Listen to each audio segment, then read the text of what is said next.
Hi, good morning. So I had this interesting situation play out in my becoming a new person, all the mental rehearsal. One of the things I've been working on is being courageous and how to respond tactfully. And I don't think God just gives us courage, right? He gives me the opportunity to be courageous. And some things have played out where I realized through a lot of help that one of my defects of character is financial insecurity. When that wound is threatened or touched, I act out. Anyways, it was crazy. I did some compassion key last night with a good friend of mine. I'm so grateful. I was like, I've been struggling with this, man. I really need some help. Not just financially, but on the way that I feel about finances, because it's a way wrong vibration. So we went into it this morning. Of course, I wake up and I've got a text message from somebody. Guess what it's doing?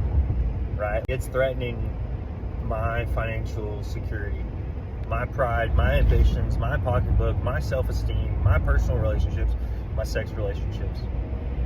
It's affecting everything. And I had a moment, thank God for it, because what they teach us in the program is to pause when agitated or doubtful. So I had a moment to just take a breath, think about how I wanted to respond to that particular instance, and then also I got to decide. I had another text message from somebody else with opportunity. I was like, okay, where am I going to place my attention right now? Because that's where my energy is going to go. Am I going to place my attention on the thing that's hurting me? I'm not saying don't acknowledge it. I acknowledged it.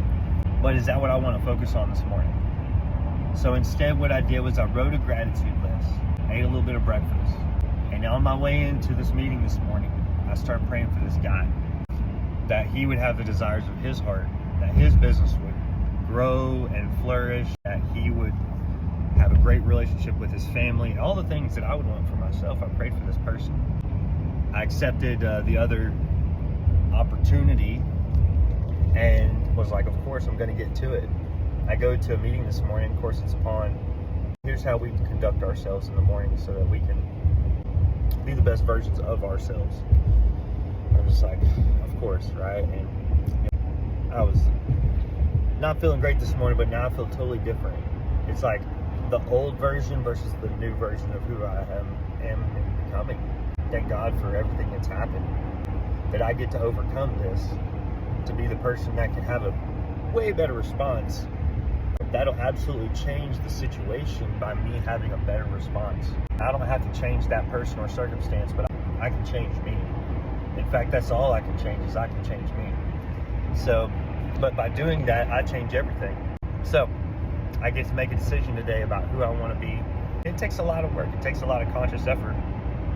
And thank goodness that God has put really good people around me to help me see who I am and how I'm acting, right? To help keep me accountable to myself and to the goals and the things that I say that I want to achieve. And really not just do, but really who I want to become, right? Because that's probably infinitely more important than what I achieve is who I become. What kind of father am I? What kind of husband am I going to be? That's all I got for you today. I hope you have an amazing Wednesday. It's a beautiful day.